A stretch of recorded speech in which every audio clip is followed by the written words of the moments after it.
Welcome everyone to the School of Greatness show. I'm with Jack Canfield. Thanks so much for coming on. My pleasure. Appreciate it. Very excited about this. I read the book, The Success Principles, how to get from where you are to where you want to be, I think 8 years ago, a couple years after it came out. And now it's in the 10-year anniversary. It's incredible. How many copies have you sold so far in this book?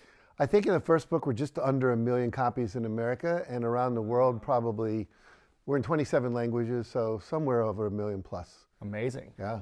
But it's small time compared to Chicken Soup for the Soul, right? You sold like hundreds of millions. Chicken Soup for the Soul has sold 500 million copies. My goodness. That's 500 million copies. But you have to realize that's 200 plus books in that series. Yeah. This book, you know, what's fun about this book, even though it's not as well known yet, there was a town in Russia, we're in Russian. There's a town in Russia where the mayor bought this book for everybody in town. Wow. Small town. And so you're a celebrity there. Yeah, I'm a big celebrity in some little small town in Russia. But the point is that, you know, even though it's not as big as Chicken Soup as a phenomenon, the reason I wrote this book, Chicken Soup was inspiring people. Everyone got inspired. I can do that, you know. I want to do that. But they didn't know how to do that. They didn't know how to overcome obstacles, set goals, become a millionaire. Yeah. This was the how-to. Taught them how to do it. Exactly. Interesting. So how long was Chicken Soup for the Soul around until this came out? I would say close to, well, let's see, 12, 15 years, something like that. Yeah. And I remember reading, my first introduction to you was reading one of the stories I remember in Chicken Soup for the Soul, I believe it was the original copy, was about how someone was on a toll booth on the highway and paid for 3 or 4 people behind them or something like that. Sure. That story. Yeah. And I can't remember if it was the first one or if it was a different one. It was the first book. Right? Yeah. And I remember thinking, what an amazing concept. I was probably 12 or 13 or 14 at the time, and I was like, giving back, to make others feel great. Yeah. So what an inspiring concept. Yeah. I met a guy recently who, when he's walking down the street, if he sees an expired sign on the parking meter, he puts a quarter in it. That's cool. You know, it's just like paying it forward. Yeah. And I love that random acts of kindness idea because people speed up to see who you are after you paid their toll booth. Sure, sure. And one of your principles in the book is about being in service. I think that's one of the last chapters, I think. So I want to talk about that in a second. But again, I'm so impressed with just what you've created in your entire, you know, your legacy is incredible. I mean, 500 million books and 1 million books here, and you've got programs, everything else that you've done, PBS specials, coaching, trainers, events. You've been a movie star, obviously, right? What do you think has been the thing that people know about you the most? What thing have you done that kind of like brought the most awareness about you? Well, I think the Chicken Soup for the Soul series plus the movie The Secret. In other words, the Chicken Soup for the Soul, everyone knew that name. Not that many people knew Jack Canfield. So I'd meet people and they'd say, what's your name? Jack Canfield. And then we'd be sitting on the plane and I'd say, well, I co-authored a Chicken Soup for the Soul. Oh my God, we have that all over our family, you know. My dad gives them away for Christmas. So that brand was huge. But with The Secret, all of a sudden there's Jack Canfield, there's my face, and now when I walk through an airport, you know, I have someone come and go, you were in that movie. Right, you know, right. Literally, I was just in Dubai in the airport and someone walked up to me and said, are you Jack Canfield who was in The Secret? So basically that has really taken my personal brand to a higher level. In China, it's still the #1 best-selling DVD. I'm actually going to go to China next year. I was just in Iran, you know, our enemy Iran, and I was talking in Tehran and found out that our movie The Secret has been shown on national television in Iran 6 times. Who would ever imagine The Secret would be shown on Iranian television? Amazing. And so I had like almost 1,000 people come to hear me talk. That's incredible. Yeah, it blew me away. Wow. What is the thing that you've done that you've been most proud of through all the different projects that you've been a part of? I think raising my children would be first. But in the professional world, I would have to say, again, probably the fact that Chicken Soup for the Soul is now being used in China to teach English. So they put Chinese on one page and English on the other. They've published over 315 million books just in China. And a large portion of that is textbooks teaching English to kids in China. Because, you know, if you remember back to school, we were reading, you know, all these Wuthering Heights and, you know, Shakespeare, and I wasn't that much into that stuff. But these stories are things that anybody can relate to and get excited about. So they said, hey, let's use this to teach English because the kids will pay attention to that. That's brilliant. So I'm really proud of that. That's really cool. I want to talk about this book and the success principles. And first I want to ask you, has anything changed in the last 10 years with the principles, or these principles, you know, last forever? Well, the principles that were in the first book are universal and timeless. And they're the same things that Plato and Aristotle and people were talking about like back in ancient Rome and Greece. Sure. But what's new in this book that I love is we got three or four chapters in a whole section called Success in a Digital Age. So when this book came out in 2005, LinkedIn, Facebook, Twitter, the blogosphere, Instagram, Tumblr. None of that was around. None of that was around, or if it was around, it was very nascent.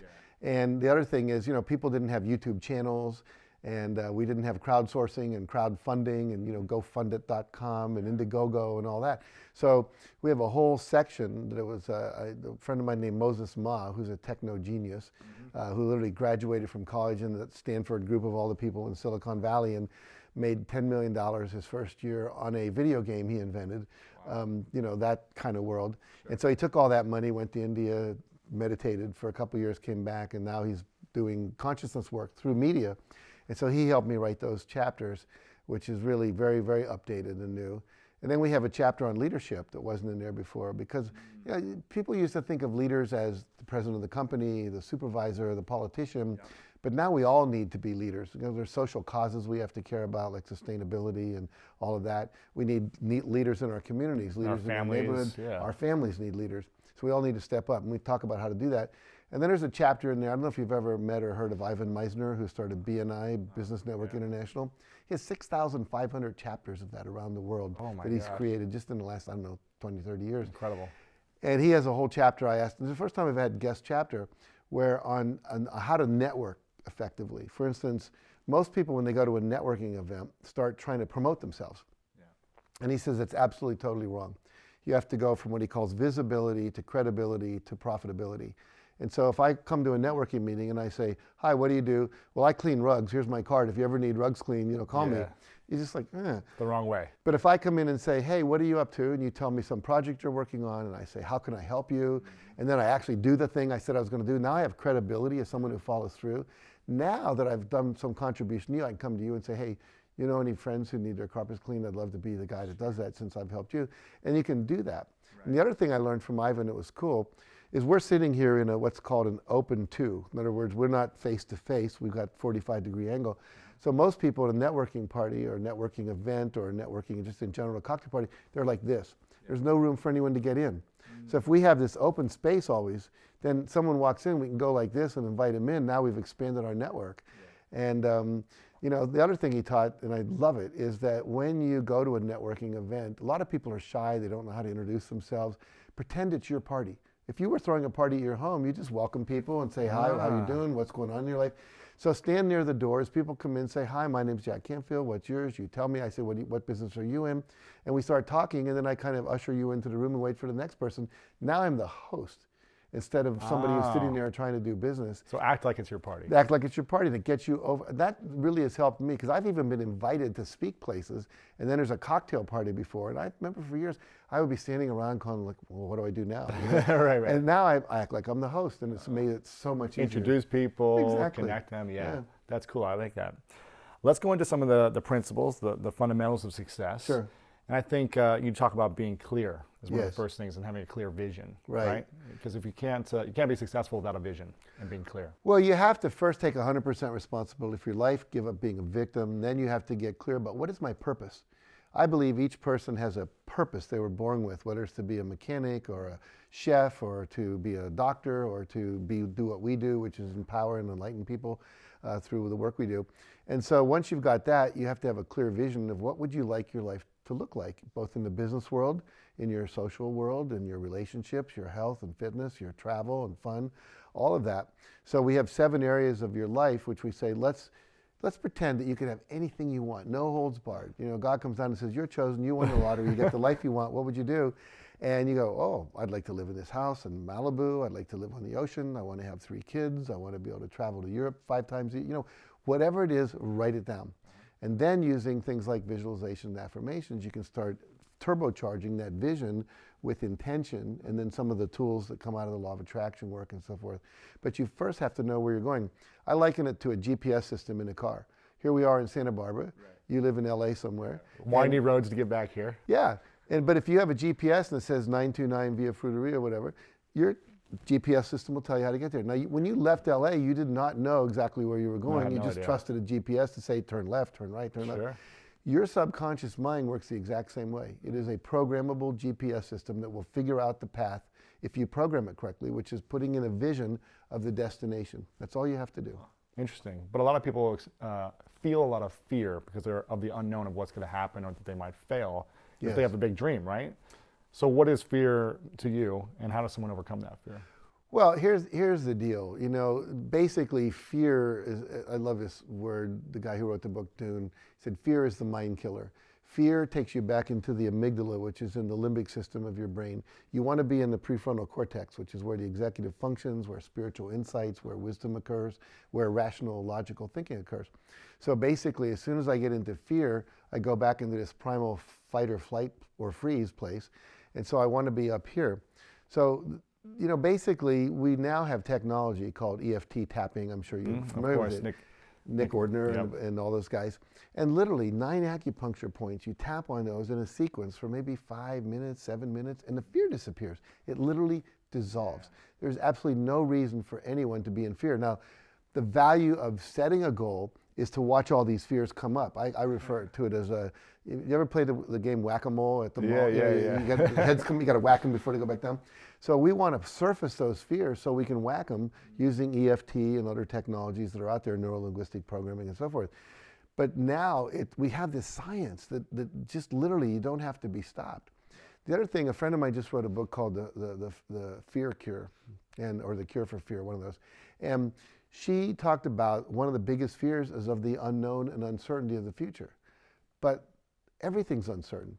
You know, we're trying to create certainty in an uncertain world, and stop being afraid of uncertainty. Uncertainty is what's exciting. Right. If you go to Africa on a vacation, a safari, you have no idea what's going to happen. That's part of the adventure. It's fun. That's part of the fun, exactly. If you knew, there's going to be a zebra that pops out right here, or this is going to be next, it might get boring, right? Or if you go river rafting, you don't know where the rapids are and how you're going to do it. And if you go surfing, you don't know exactly how the wave's going to break and all that and how big it's going to be. And so that adventure is really what life's about. And so we need to be excited. Fear is created by imagining bad things that haven't happened yet.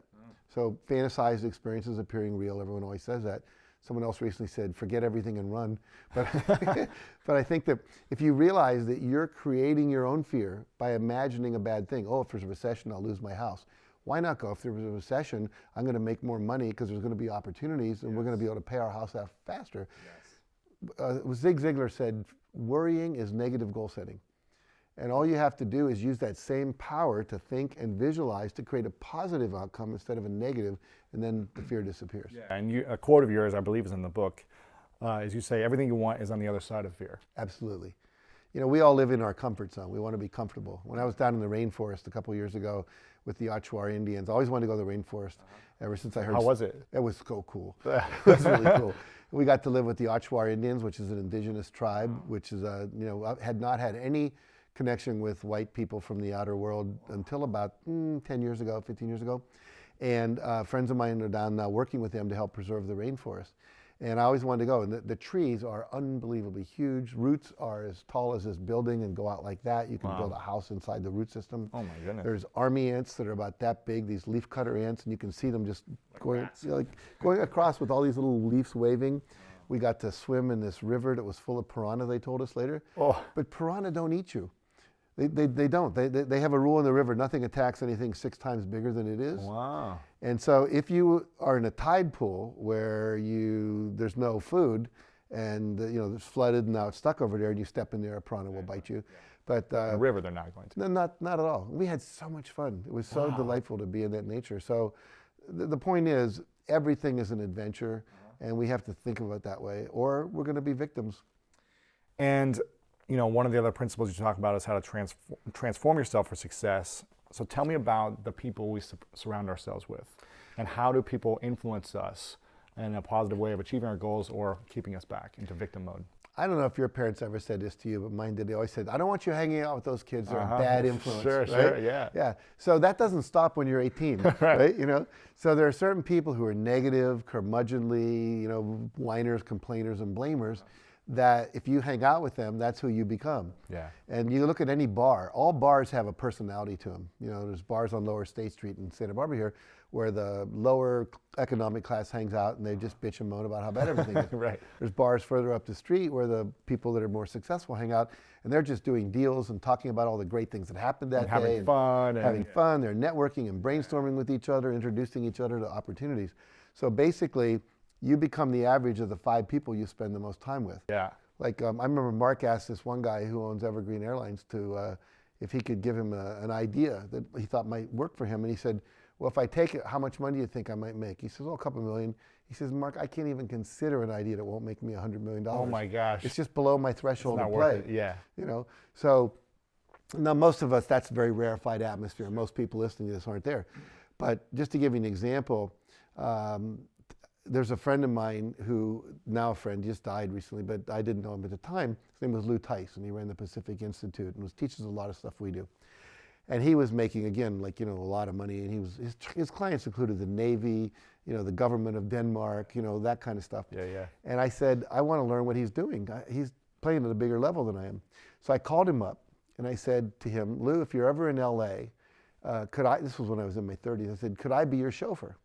Oh, Just don't hire a limo. that's Let cool. me chauffeur you for free. All I ask is I can pump you with questions for the 20, 30 minutes an hour. Sure. He said, sure. So about 3 months later, I get a call. He says, hi, I'm coming to LA. Going to do a talk at a country club. Pick me up at LAX, take me to the hotel, take me to the country club, back again.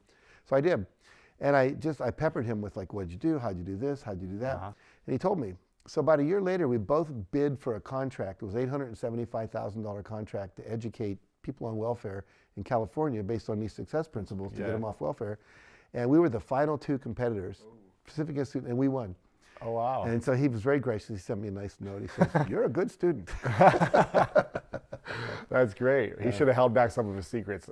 Well, he didn't really need to. I mean, his bigger goal was to get all this out to the world. And if I was doing that, I was part of that as well. But he is, I mean, most people, you'd be surprised how many people say yes if you ask them to spend some time with them. Yeah, of course.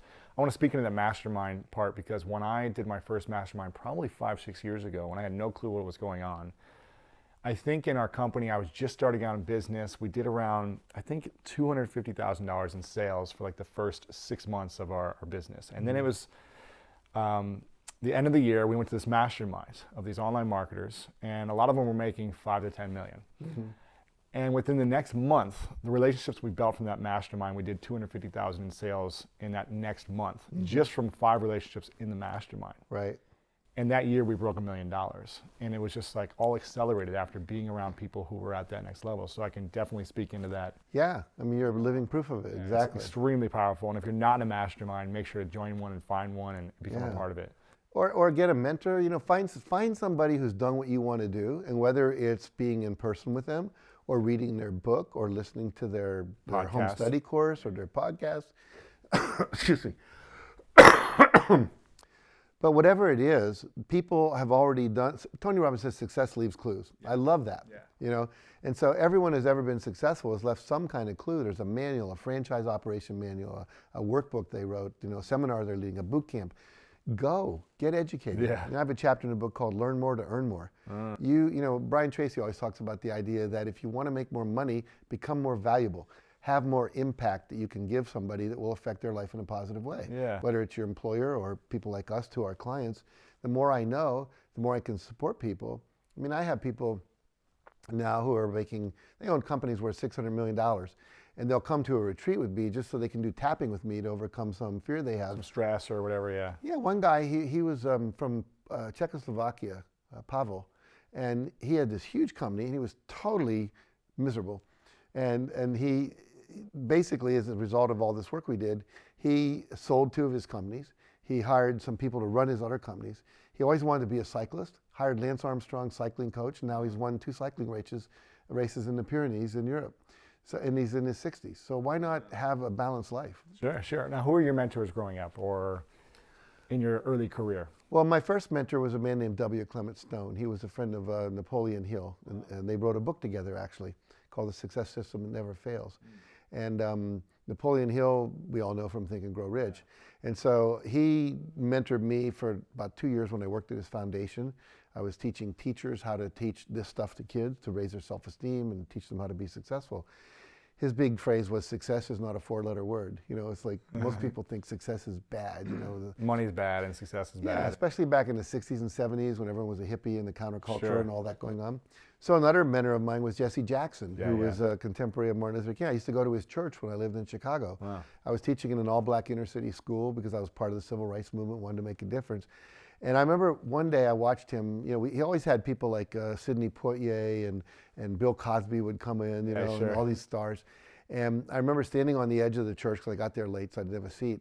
And I'm looking over, and the band is playing. And all of a sudden, Jesse looks over and he goes like that, just a little nod. The band stops, you know. Wow. And this room must have had 1,000 people in his church. And I went, oh, that's cool. I want to learn how to do that, you know. And so now I run groups of like, you know, 500 to 800 people at a time and thousands. The largest group I ever talked to was 20,000 people, you know. Wow. And so like learning how to manage the energy of a large group of people like that is a skill. And I wanted to learn to do that. So I used to go to church every Sunday and just watch a master do that work.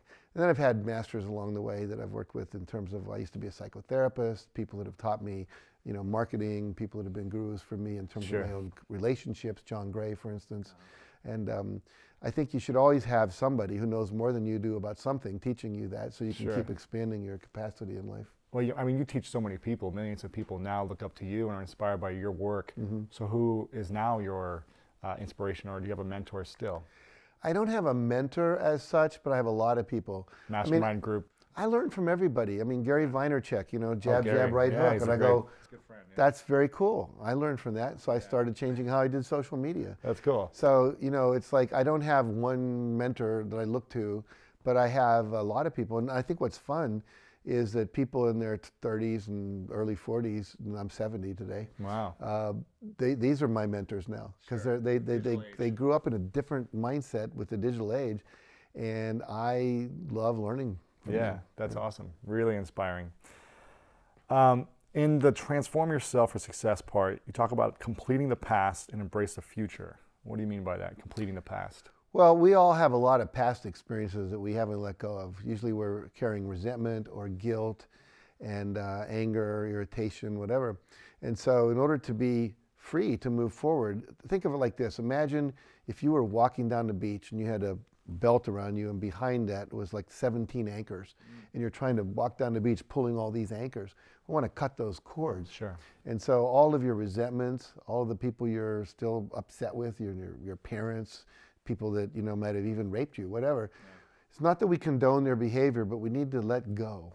Forgive, right? And just forgive. And the big problem is, for most people, they don't know how to forgive. And forgiving is actually, there's steps to forgiveness. What are those? Well, you first have to own your anger. So a lot of times, women especially aren't supposed to get angry, so they can just get hurt. You know, Men aren't allowed to feel their hurt and their fear. That's not macho. So we get angry. Right. So someone cuts us off on the freeways, and we're like, you know, that kind of thing. Whereas a woman will be scream kind of thing. So there's these levels called anger, hurt, fear, remorse and regret, where I have to own my accountability. And then there's the part where I say, well, what I really wanted was, or what I still want from you is, and then I can forgive. So if I say to you, you know, you have a fight with your brother, let's say, and I said, go tell your brother you're sorry. Well, you're not sorry. You're still ticked off, you know. So you first have to go, I'm really angry that you stole my candy bar. You know, it really hurts me that you don't trust, that I can't put my stuff out and leave, you know, trust you not to take it. I'm really, you know, sad and that I have to not trust my own brother in my bedroom, you know, kind of thing. I want to take responsibility for the fact that I left it out. I should know I shouldn't leave my candy on the top of my desk when you're around. That's stupid on my part. I'm going to hide it next time. What I want is for you to leave my stuff alone, and I forgive you because you are my brother. I love you. And I always tell the story about my father. When I was about 14, really hit me hard one day. And for a long time, I was telling him this story about my father abused me, you know, and all that kind of stuff. But the fact is, I'd lied to my father. You know, I lied to him about something. And when he found out, he lost it. And when he lost it, he came across the threshold into my room to tell me how upset he was, and he broke his toe. And when he broke his toe and he was angry at me, he just went like that. And so I'm not a total victim there. If I hadn't lied, I wouldn't have got hit. Now, do I condone parents hitting their children when they lie? No. But the point is, I can't play total victim. You got to take responsibility. Got to take responsibility. Now I can say, I want you to not hit me again. I want to trust my dad to take care of me. I forgive you, I understand you were in pain, I can let it go. Yeah. So we have to go through those steps. It's not just as easy as saying, let it go. Sure, yeah. You know, I believe that the key to success is relationships and being an effective communicator and learning how to develop relationships with every personality type. Mm-hmm. Learning how to meet people where they're at, right. Not just where you're at and what you want, but really connecting and understanding where their come from is. Yes. You talk about learning how to speak with impeccability. Can you talk about that? Yes, this is actually a concept taken from Don Miguel Ruiz, who wrote the book, The Four Agreements, who's actually become a friend of mine over the last couple of years. And speaking with impeccability means you don't put yourself down, for starters, and you don't put anyone else down. You don't gossip. You don't spread rumors. You don't be sarcastic, because sarcasm is veiled anger. And so basically it's like speaking from a place of integrity and a place of love and a place where all my words are intended to uplift myself, for starters. So no negative self-talk. Replace that with positive self-talk. And then to uplift in the environment, to say positive things to you, the crew who's filming this, etc., instead of getting upset. And we've seen people, I mean, I've been on TV shows where, you know, the star is like, treats the people on the crew like crap, you know. And then everyone hates it. I remember talking about this at CNN, and after the interviewer left, all the staff came up and said, boy, we need you at CNN.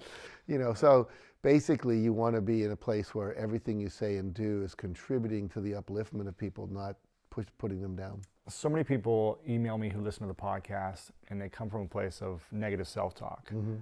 What does that actually do when we start talking, either an internal dialogue or we verbally express it? What does that actually do for where we want to be in the future? Well, we've actually seen studies done where when somebody yells at themselves, you know, gosh darn it, why are you so stupid, Jack? You know, I can't find my keys. It actually affects the brain in a negative way. It actually creates a vibration that almost, I won't say it destroys brain cells, but John Assaraf, in a recent video he put on, actually showed some brain cells dying when people were thinking negative thoughts. No way. Yeah, so some of the new neuroscience out there. But more interestingly, Dr. Masaru Emoto, who did all this work with water, he actually yeah, I've seen that. Where they put the negative words on. Yeah, puts negative words on the bottle. But his first experiment was to put a bottle of water, like, you know, a little Avion bottle of water on a thing, have all of his students send negative energy. I hate you, you're stupid, you're a fool. Took that water, froze it in little Petri dishes, bring it out, stick it under a microscope with a camera on top, and as the water starts to melt, I mean the crystal starts to melt, it forms these big ugly black blobs. Take the same kind of water, another bottle on a different day, send positive energy to the water, freeze it, put it under the Petri dish when it's melting, forms beautiful snow crystals. So we know that two things were fascinating. Water has memory, and 85% of your body is made up of water. Your brain is made up of even more water, higher percentage. So when you're saying negative things to yourself, you're affecting yourself in a physiological way. If you say, I am sick, you're actually creating sick in the future. Oh my gosh. See, a lot of people think when they're describing the present, well, I'm sick, you know. But the fact is, you're prescribing the future by describing the present as it is. And most people never get that. So this is why the people that live the most effective lives are always acting as if they're in the future and the future's perfect, you know, not waiting to get there. Right. I do this demonstration on stage when I teach this, and I say, you know, someone walks out and says, I feel bad today. Then the body goes, oh, you want to feel bad? We'll give you a bad. Then you hunch over. Now I feel worse. Oh, you want worse? We'll give you worse. And then pretty soon I'm crawling across the stage, you know. But it all started with I don't feel good. Yeah. Instead of saying, you know, and you know, we've all learned to say things like I'm having a healing crisis. I'm cleansing. Sure. Instead of saying I'm sick, because basically anything you say with the words I am, your subconscious will then take that as a command. And so we're constantly programming our subconscious. We think we're describing it, but we're actually prescribing it. Are there studies of people that are constantly saying self-negative talk or expressing negative things against people who are positive constantly, who are who die at earlier ages or who have more cancer? Are there any studies about that, about the actual lifespan of someone when they I don't know of studies about negative self-talk, but I do know that negative self-talk creates people being unhappy. Sure. And there are tons of studies that happy people live longer, they recover from diseases faster, they don't get as many diseases, their marriages last longer, they live longer, people that are in a positive space. Every statistic is better. Sure. Doesn't matter what it is. How does someone be positive when they're broke and people are cheating on them and they're coming from a bad family or they're in a bad neighborhood? How does someone come from that place of the future is great or the future is perfect or I am healthy when they're not? It's a choice. You simply have to choose it. See, once I learned, early on I was in graduate school and I read a book called Seth Speaks, and it was about all this stuff we're talking about. And it was a book channeled by this woman named Jane Roberts, and it just rung true as truth. I just said, this feels right. And what she was teaching is that your beliefs are a choice. We think our beliefs are the result of seeing something outside of us. We say, oh, I believe if a spider bites you, your skin turns red because that's what I saw happen. Yeah. But we can hypnotize people, tell them my thumb is a poker, hit them on the hand, and their hand will form a blister.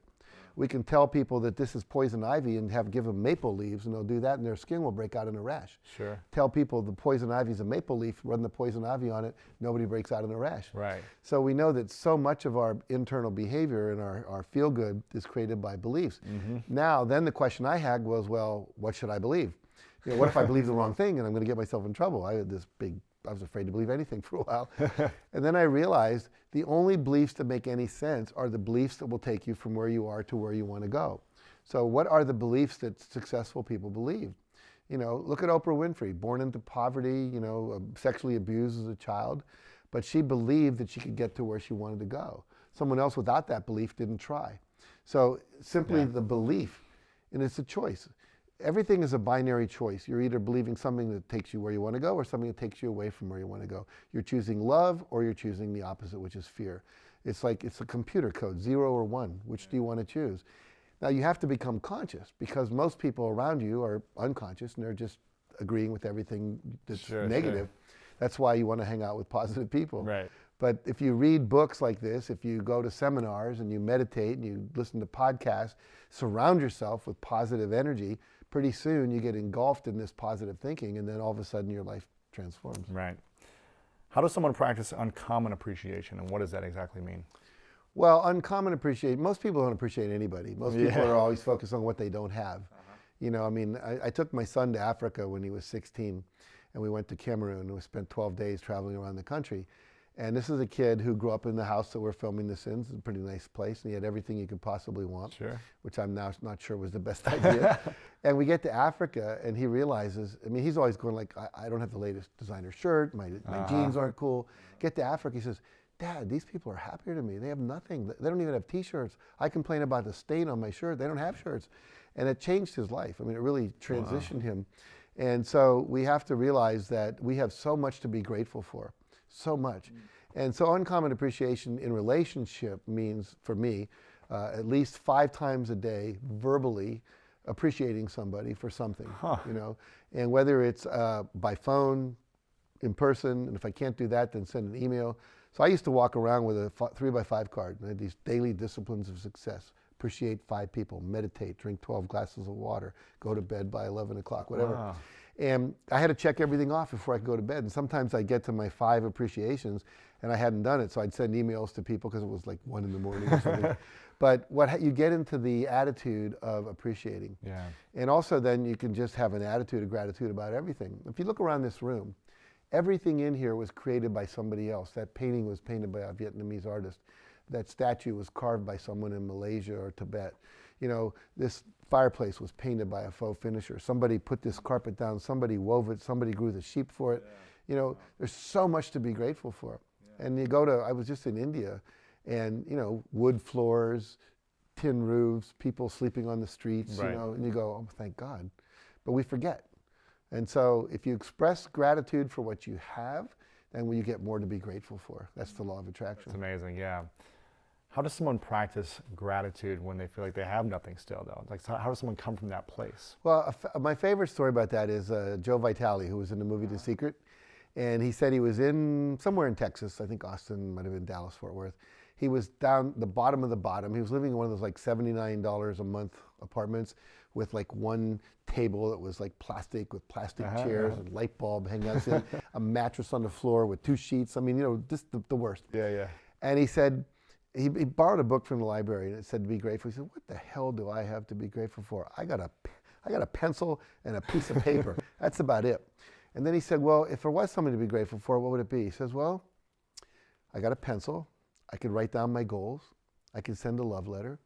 With an eraser, I could erase my limiting beliefs. And that was the shifting moment of his life when he realized, I've got these two things. I can create my future by writing down what I want. Sure. And so, if you're in America and you're even if you're on welfare, you're better than, most of the world, I forget the exact figure, but like half the world lives on $2 a day or less. Incredible. Someone in America on welfare is getting several $100s a month.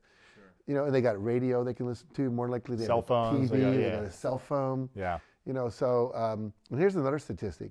If you're making $100,000 a year, which you are and I am, you're in the top 1/10 of 1% of earners in the planet. Wow. 1/10 of 1%.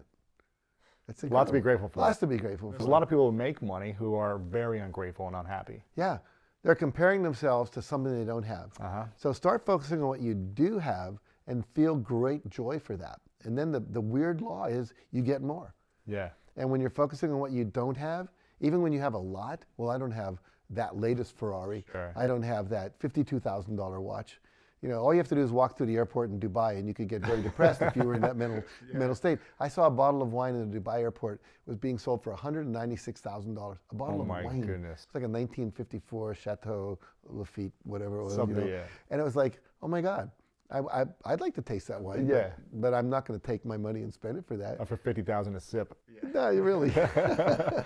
So when we are ungrateful, what are we saying to others and to... Well, what we're saying is I don't have enough. And that is your mantra. I don't have enough. And guess what? Whatever you're affirming, you're going to get more of. You're going to get more of not enough.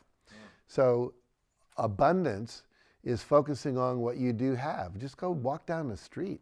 There's trees and air and birds and people that, you could literally ask people for $1 and most people would give it to you, Sure. And so by focusing on what you do have, it's saying to the world, I have enough.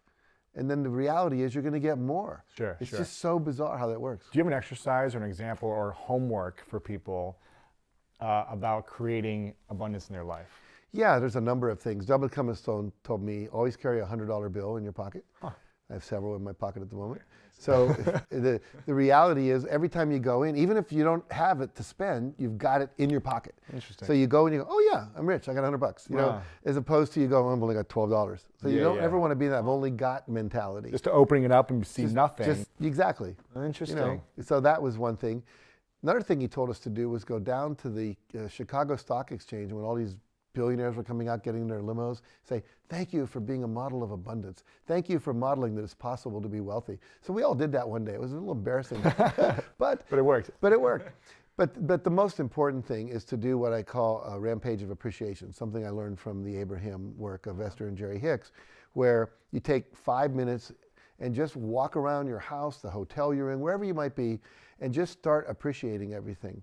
The people who made those wax candles over there that I get to romantically light this room with. The people that made that television where I just watched the Super Bowl the other day, even though my team lost. and who cares they lost? It was a great game. It was very exciting. Entertaining. And there's flowers over there that I didn't plant the seeds of, and the woman comes in and waters them. And even if you're living in the ghetto, you have a roof over your head. There's people in the world sleeping on the streets, sleeping in the jungle, sleeping out there. You have fresh water. People in Africa are dying because of lack of water that doesn't have disease in it. More likely you have clothes on. You have food to eat. It may not be gourmet food, but it's food. Yeah. You have medical care. So just look at everything and look just a rampage of appreciation. Every single thing. I appreciate that. We have indoor plumbing. You know how many people don't have indoor plumbing? Yeah, exactly. You turn on the lights. We turn on the lights and the electricity comes on. Yeah. In India, I saw this movie recently about in India, people don't have phone service. If you don't have phone service, you can't play in today's world. There's a guy, I forget his name right now, but he actually goes up and he cuts a little wire in the phone, puts a clip, and puts phone service into people's homes in the ghetto. That's interesting. And he's a Robin Hood. He's a hero. Yeah. So just, God, there's so much we have to be grateful for. One of the principles about money you talk about is to pay yourself first. Yes. Now, does that always mean financially, or is that something else as well? Well, I think financially for sure. In other words, if I make $100, $10 of that goes into savings. So I've always been a 10% tither to yourself first. And then you want to be a tither at some percentage to the rest of the world. Why pay sorry to interrupt, but why pay yourself first? Because if you don't pay yourself first, you're paying everyone else. You're going to work all week long, or month long, you get your paycheck, and then it all goes out in bills, and you go, damn, I didn't get anything from that. More importantly is you have to build up capital that makes money, either interest in an investment or it has money you can invest in starting your own company. In other words, if great opportunities come along, like I remember when Apple stock came out and I went, I think this is a good thing. He was telling me about this. Go into any Apple store and you have to wait to get waited on. That's like Starbucks. You have to wait to get a cup of coffee. Any place where people are waiting. All day long. All day long, that's a good investment, right? And I had to convince this guy that I buy stock from to do it, you know, and it's doubled and it's, you know, split and all that kind of stuff. But basically, I forgot the question. What was your question? Oh, pay yourself first. Yes. So paying yourself first is you have to have money to build up money so eventually you can live off the money rather than living off your labor, you know? And so, you know, I talk about Sir John Templeton, who used to take 50% of every dollar he made and put it into savings. He's now a billionaire, 50%. John D. Martini, who's in this book, who's another guy who was in The Secret, he said to his staff, every month I get paid this. I'm not paying your salaries if we don't make enough money. Wow. So you got to be watching the bottom line, and if we're not getting enough clients, he's a chiropractor, if we don't, you need to go out and advertise and bring in the people, because I'm paying me first. Wow. And his staff got, whoa, you know, but they took responsibility. Sure. And as a result of that, he's made millions of dollars, he's a millionaire. And so... Is that a selfish, would someone say, well, that sounds selfish, why not support your team first or give back first? What do you say to that? He was teaching his team one of the most powerful principles ever. Take care of yourself. What do they tell you on the airline when your mask on first? Put your mask on first so you can help take care of others. Everyone else. Yeah. So, you know, it's like you want to take care of others. You want to be in service. You and I, whatever we do is in service. Yes. You know, we're having fun and getting paid for it, but it's serving people. Yes. Now, not every profession is that. But in general, you know, we're not saying take all the money for yourself. We're saying take 10% and invest that over time. And if that grows and it creates, you know, 6%, 8% interest if you're a good investor, sure. You know, you know, what's the guy who wrote The Automatic Millionaire? You become an automatic millionaire. That's it. Is that David? David Bach. David Bach. And so that's what I did. W. Clement Stone taught me to do that. He gave me a book called The Greatest Secret Ever, I think it was, and then another book about this guy who was in the Fable in Iran or someplace, sure. and he always put his 10% aside. There's a book in Canada called The Wealthy Barber. He had all this money and he was only a barber. Why? Because he put money aside to work for him. And you want your money making money. Sure. And if you're not taking care of yourself, you can't serve on a bigger level. It's true. Bob Proctor has a wonderful quote. I was watching him once. We were at a Secret conference, and we were both teaching at this conference where they put on. And he said, if you don't have a lot of money, the good you can do is limited to where you are. It's called your physical actions. Yeah. But if you have a lot of money, you can build a school in Africa. You can do cataract operations in India. You can fund, you know, microloans in Africa, you know, whatever. So I tithe. I remember when the hardest thing I ever did, one year I made $6 million and I had to give away 600,000. It's easy to say tithe when it's not that big. Yeah, yeah. And it's like, oh, writing checks for like $100,000. Yeah. But then I remembered, you are so lucky to be able to write a check that big. Sure. You know, so let's change how this is going here. Right, 5.4 million more. Yeah, exactly. Yeah. And everything you send out comes back multiplied. We know that. It's a principle that seems to work in the universe. That's amazing. Why do some people think you need to spend more to make more? Well, I think basically you have to invest in your own business. You have to invest in yourself. You have to invest in new supplies, new technology. I mean, I just invested in a lot of new cameras and lights and put a home studio in here so we can do this kind of thing here without having to travel down to a studio in Camarillo where we used to work all the time. I've hired 3 new amazing people at very high salaries because they have expertise that I want. We just invested $300,000 to develop a home study program for our Train the Trainer course. Sure. And if we didn't invest that, then we don't have this leverage to get it out to all the world. Now that it's in the can and it's all digitally downloadable, you know, the most of our expense has been spent. Yeah. And so a lot of people are so afraid to risk that money. And if you don't, you know, Tony Robbins says you want to have a big success, you got to have massive action and massive input, you know. So the more you're willing to invest, the more you can win. I take people to Las Vegas sometimes as part of our personal development trainings. and watch how they gamble. $5. You know, what can you win? $5. You know? Maybe 10. Yeah, you know, $100. Well, you can win 100. You can lose, but you can't win 100 if you don't invest 100. You know, unless you make stupid bets on the craps table, which very rarely come true. How much do you gamble? I don't gamble a lot, but I do. I usually give myself $600 or $700 just to play with. It's kind of entertainment money. Sure. And the most I've ever won in the night was about $3,500, and that was fun. Yeah. You know, have I lost the whole 600? Yes, I've done that as well.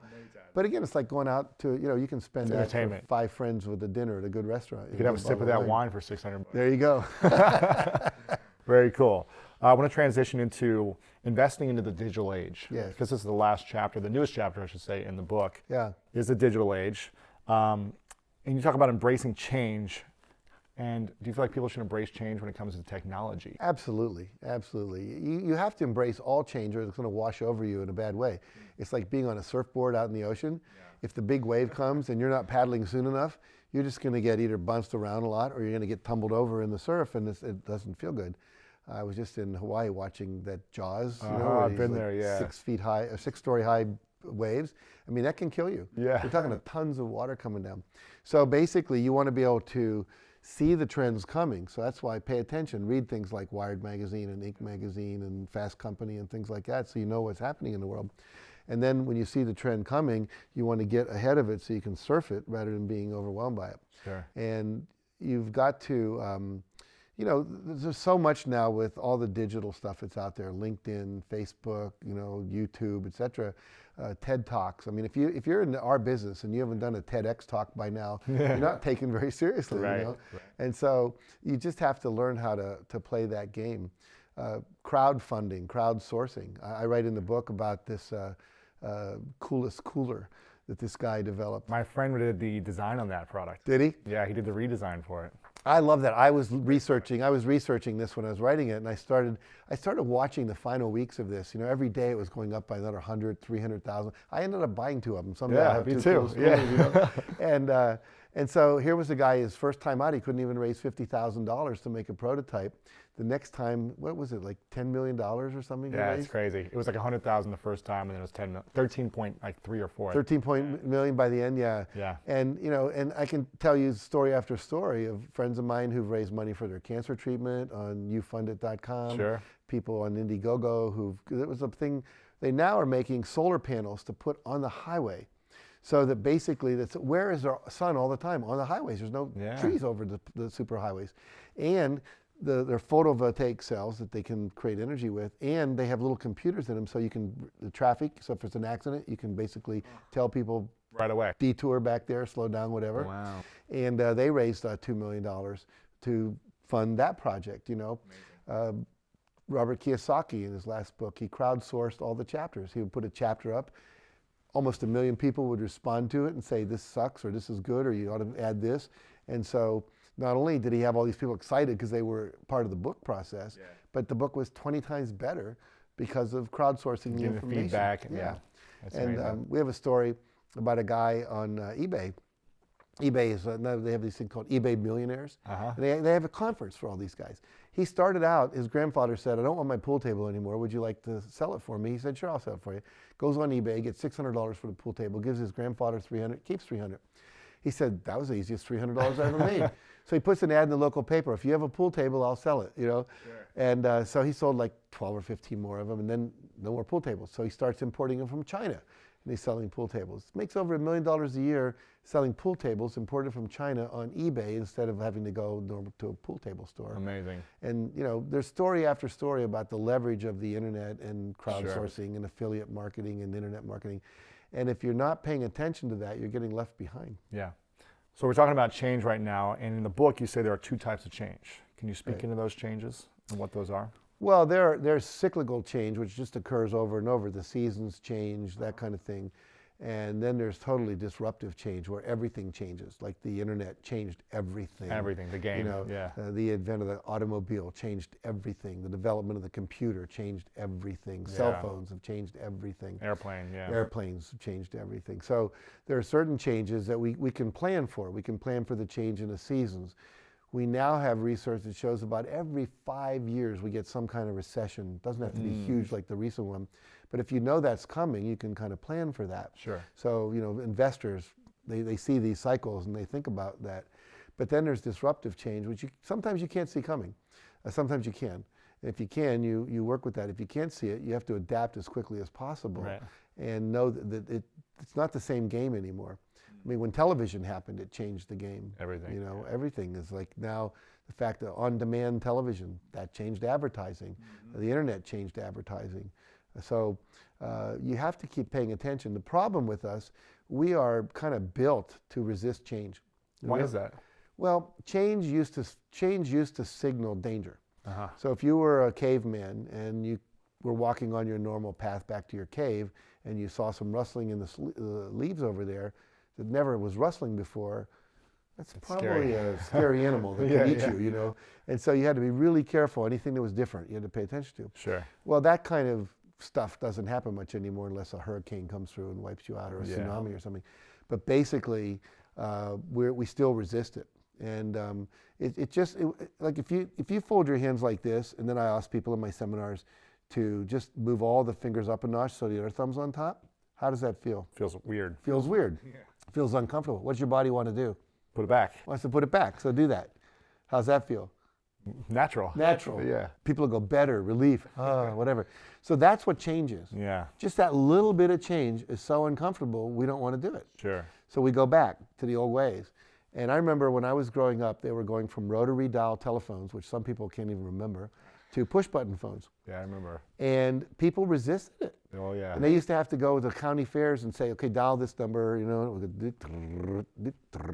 then dial, with a, and they would time you. And you go, oh my God, that's, 10 times faster. Sure. Just to try to get people to accept that, let alone internet and email and, Now there's no buttons on the phone. It's just a screen. That's right. That's exactly right. And pretty soon we'll just think the number and it'll exactly, go. Exactly. Or we have Siri. We just say, call home. Yeah. And it does. Yeah. And or call Patty, cell phone or home phone. It's like, so it's all very. The thing I like about I have stepchildren who are in their 20s, and they keep me hip on everything. The coolest apps. I just saw a great cartoon. It said, if you're planning on conquering Rome, there's a great Alp for that. A great app for that? Alps for that, yeah. Because they went over the mountains. Sure. But anyway, there's apps for everything. I forget how many, 6,000 new apps a day come online. It's insane. Yeah, you're developing an app right now. Yeah, it's incredible. This is an interesting question about the digital age. Yes. You talked about how you went from, when email came around, we all started getting tons of emails. Right. And I think you said, either in the book or somewhere, you said how you used to spend, 3, 4, 5 hours a day just responding to emails. Right. And I believe you said you bring it down to now you just receive 5 emails a day. Your team kind of manages it, and you only get a certain amount of emails. Maybe it's more. Well, but what is, talk several things. I have a really good spam filter, and I am able to unsubscribe to things. Yeah. But my staff gets my emails first. Now, this isn't possible for people who don't have staff, but let's start with me. So my staff goes through the emails that they can answer, and the ones they can't, they forward to me. Or if it's someone they think needs a personal response from me, they have a list of my top friends or whatever. But I was spending, 2, 3, 4 hours just with emails. And sometimes you start opening them and then it leads you to a website, and then all of a sudden you're reading the 7 things you should do as an entrepreneur, and you watching read it videos. And you go, and so literally, and it all happened because I was writing this book 10 years ago. I didn't have time to write it if I was answering my emails. So I said to my secretary, don't give me any emails except what's important. And now we've kept that up, which is thank God. But literally with a spam filter and with just very quickly going, what am I focused on? What am I focused on? I'm only going to answer emails that do with this. Answer all your emails in one block of time. Don't every time it pings, look over to see who Skyped you or who emailed you or whatever. You won't get anything done. Constantly distracted. Yeah. And there's some wonderful work on multitasking that proves that multitasking doesn't work. There was a guy who was in a seminar. He had us write out a long sentence and then numbers 1, 2, 3, 4, 5, 6, 7, 8, 9 up to 50. It was 50 letters, 50 numbers. So write the sentence as fast as you can, write 1 to 50 as fast as you can. We all did it pretty fast. He said, now I want you to go first letter 1, second letter 2, third letter 3, fourth letter 4. It took 5 times longer. Oh my goodness. To write, and that's what we're doing all day long when we stop, focus on that, come back to this, focus on it. So my staff and I have learned if we can do 3 to 5 hours of uninterrupted time, focused either individually or together as a team on some specific goal or result, we get a lot done. And the other thing I write about in the book that I learned a couple years ago, I had a coach for a while. He just offered me free coaching, and I thought, well, I'll take it. Sure. He just wanted to be my friend. And so I did it for a couple months. And what he said was, every morning when you come in, take your number one goal and spend the first hour and a half working on that. Don't open your emails, don't do anything, don't answer phone calls, don't look at anything other than your number one goal. And at that time, it was to get into the sphere of influence of some people like Arianna Huffington and Huffington Post and so forth. So I would call these people, talk to them, write emails to them. And then it was finish this book and so forth. So for me, that changed my life, because most of us put off the hard things, which are our most important projects, till later in the morning. Then it's lunch, and then it's the afternoon, and then, oh my God, it's 4 o'clock and I haven't worked on it yet. Sure. You know, and then we're tired, our creativity's not there. Yeah. And also we learned, and this is some research from the University of London, where if you have a new goal or a new habit you're trying to form, always do that first thing in the morning. If it's exercise, if it's yoga, if it's meditation, if it's reading for an hour, whatever it is, do it first thing. Because if you don't, it gets pushed off, and then it's 7 o'clock at night and you never did it.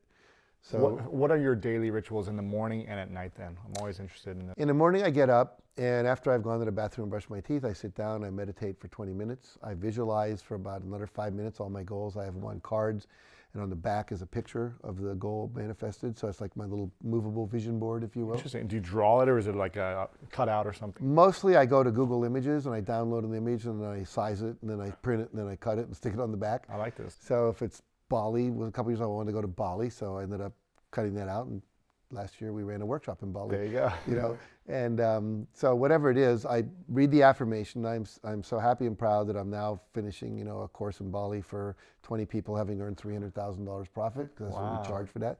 Turn it over, see the Bali picture, close my eyes, visualize being in Bali, looking out over the ocean at the end of the day, maybe drinking a gin and tonic or a glass of wine or something. And then after I've done that, I do about a 3 or 4 minute gratitude exercise where I may just list what I'm grateful for. I may do the Rampage of Appreciation I talked about. And then I will go and I'll exercise. I have a gym in my house. You know, it's an old garage we rehabbed into a gym at the end of the house. I do about 30 minutes of aerobics and about 20 minutes of weights.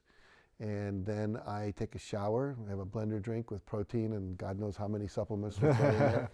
And then I go to work. Yeah. And then I do what I said, of an hour and a half of no interrupted, focusing on my main project. Then I check my emails to see what's been sent to me from the previous day by my staff. And at night, what's the ritual when you're going to bed? Well, at the end of the day, I do two things. I also will review my goals, because I believe right before you go to sleep and when you first wake up is the best time to do that, because you're in this relaxed state. I also do a technique called the daily review, which is so powerful, and very few people have ever heard of it or done it. But whether you're working on a goal or whether you're working on bringing a new quality into your life, I'm going to be more loving, more patient, more kind, whatever. I close my eyes and I ask my higher self, show me places today where I could have been more loving, or I could have been more efficient, whatever the goal is I'm working on. And invariably, oh, you yelled at the bank. I don't yell, but you got impatient with the bank person. You you forgot to feed the cat, and then you kind of blamed your wife for it. You know, whatever it is. Right. And then what you do, and this is the key part, you recreate that movie. So whatever you did do, you now create a movie of doing it right. And what that does, it puts a blueprint into your subconscious mind for when you're faced with that situation again, how to do it the way you intentionally want to do it rather than being reactive. That is a powerful ritual. Yeah. And then the last thing I do is my wife and I go back and forth with 5 appreciations. I appreciate this about you, she appreciates that about me. And so we always end the day, you know, appreciating each other. And that's a nice foreplay, by the way. I like that, yeah. I usually like the end of the day with 3 things I'm most grateful for, and I express that to something. But I like the appreciation part. I'm going to add that now. Yeah, it's really powerful. That's a good one. Yeah. What are you most grateful for recently? Oh, God, I'm grateful for my grandson. I have a new grandson. Congratulations. Thank you. His name's Ozzy. He's half Japanese, and he looks like a little Japanese rock star because they've let his hair grow long. Yeah. Really cool kid. And I'm really happy that we finished our home study program for our Train the Trainer program. That's going to go around the world and help a lot of people. I'm happy that we've redesigned a couple of our trainings, and that was a lot of work. And so I'm happy about that. we're starting a seminar in a couple days in Las Vegas for a couple hundred people, and people coming from 20 countries. Wow. So again, I'm grateful for the internet. That never would have happened 10, 15 years ago. And this book? I'm grateful that this book is done and out. And I just finished another book that'll be out in August called The 30-Day Sobriety Solution. Wow. How to get sober or cut back drinking in the privacy of your own home. And Steve was working on that, right? All right. Steve Hanselman, wasn't that right? Steve Hanselman was my agent on that. Yeah. And we're doing it with a guy named David Andrews, who read the first Success Principles book, said, why don't they teach this in rehab? Because he had relapsed 3 times. Sure. Between me and a couple Tony Robbins tapes he listened to, he said, this is the stuff we really need. Yeah. So he developed this coaching program, online coaching program called the 30-Day Sobriety Solution. And I said to him, when he told me what he'd done, I said, we got to get this into a book. It's got to get out to more people, and I can help you do that.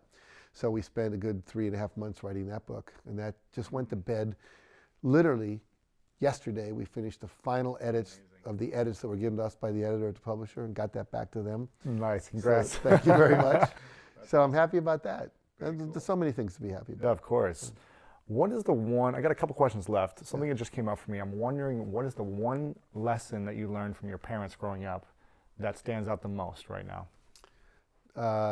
Don't whine about things, go change them. If you're not happy with your life. My father said to me when I went to college, he said, if you need a helping hand, look at the end of your own arm. I mean, at the time, I thought it was really harsh. I thought he's going to bring me aside, give me a couple $100, you know. And he basically said, don't call home, figure it out, get a job, you know, do what you need to do. And as much as I didn't like that at the time, it was a great lesson because I worked my way through college. And I learned whatever it is I want, if I apply energy and intention, I can get it. Yeah. And I think the other thing my mother taught me was always be kind to strangers. She was you know, if the Mormons were knocking on the door talking about we should all become Mormons, she would invite them in for dinner. Everyone else would send them on their way, you know. And so I really love people, and I learned that everybody's unique and different, and you never know who's in there until you ask. Sure.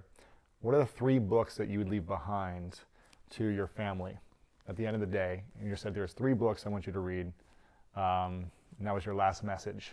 What would those be? Well, one would be this book, because most of my family hasn't even read it. Wow. My wife is not a big self-help person. She loves novels, but I'd love to have her read that book. Yeah. She had to be without me. So that would be one book. I would probably leave a book on meditation. I don't know which one, but something that would teach people to meditate. And maybe Byron Katie's book, which is called Loving What Is, which is a book about how to accept what is, and then you can work to change it, but that all pain and misery comes from thinking something shouldn't be the way it is.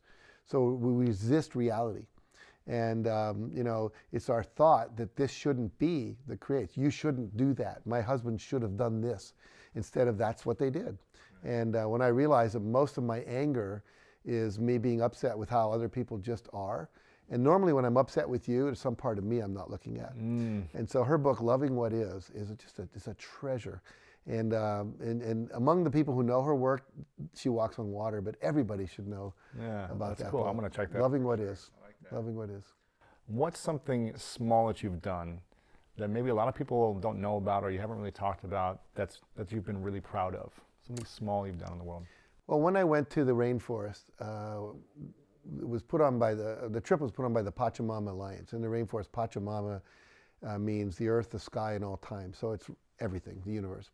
And when I got down there and we met with the shamans that were there and we found out that they just needed a lot of information. And we need a lot of their wisdom. They need a lot of our information.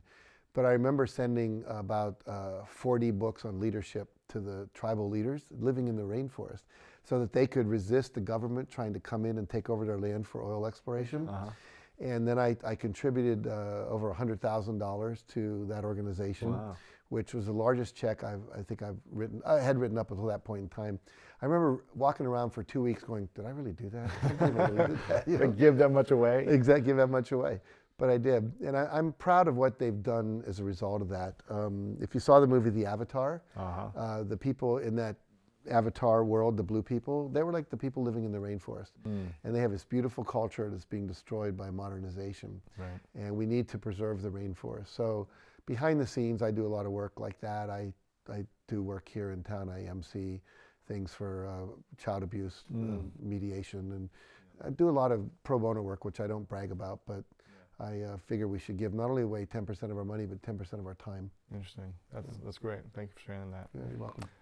One more question, but before I ask you the final question, I want to share my appreciation for you and practice what you preach. Thank you. And just tell you thanks for all that you've done, and thanks for allowing me to come and share your wisdom to my audience. It means a lot to me, and I really appreciate what you stand for. And I also want to acknowledge you, Jack, for the incredible gift that you are to the world, because you are consistently giving of your time and your information and putting it in great content for people like myself to be inspired, to think out of the box, and to have the life that we want. So I want to acknowledge you for Thank you. your energy, your efforts over the years, and it's amazing and it's inspiring, and you're inspiring millions of people around the world, so I acknowledge you for that. Well, I appreciate that. I have to say, too, I acknowledge you back. I really like you. Oh, thanks. Yeah, you got a great persona, and you're very present, and you've done your homework, and you got a nice energy about you, and so, I have to say, I wasn't that aware of you before, but now that I am, I really enjoy knowing you, so I'm going to feed that back to you as well. Thank you, I appreciate it. You're welcome. Final question, which is what I ask all my guests at the end of the show, is what is your definition of greatness? I think greatness is totally fulfilling your purpose in life, whatever that is. I mean, I've met great restaurant owners. I've met great teachers teaching in the inner city. I've met great volunteers in the rainforest. I've met sheikhs who were billionaires. In Dubai and Qatar and Oman when I was over in the Middle East. I have met, presidents of the country and so forth. So I think it's when you fully manifest your full potential, whatever that is, then you're great. And it doesn't matter about the level of impact, how much money, whether you're famous or not. There was a guy in West Virginia, my dad and I used to talk about him. He was one of these guys that when there was a road construction going on, he would stand out there and go like this. And he was this African-American guy, and he was so cool. And we'd come down and you have to stop. And then he would go like that. And I mean, he made that job, which was a crap job at some level, into an amazing thing. And so I think if you do what you do and you do it so well that people actually want to tell other people about it, you have done something great. So it's fulfill whatever wants to be expressed through you, do that to your best ability, and then you'll be great. Sure. Great answer. I want to make sure everyone goes and picks up the success principles, how to get from where you are to where you want to be. When I read this 8 years ago, it changed the game for me. It really opened me up to a lot of possibilities. There's really only a couple of books.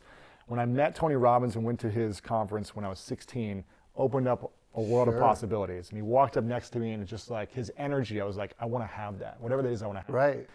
I read this book, and I was obsessed with it. And I was a really slow reader at the time, and I was able to get through the whole thing for me pretty quickly, which was inspiring.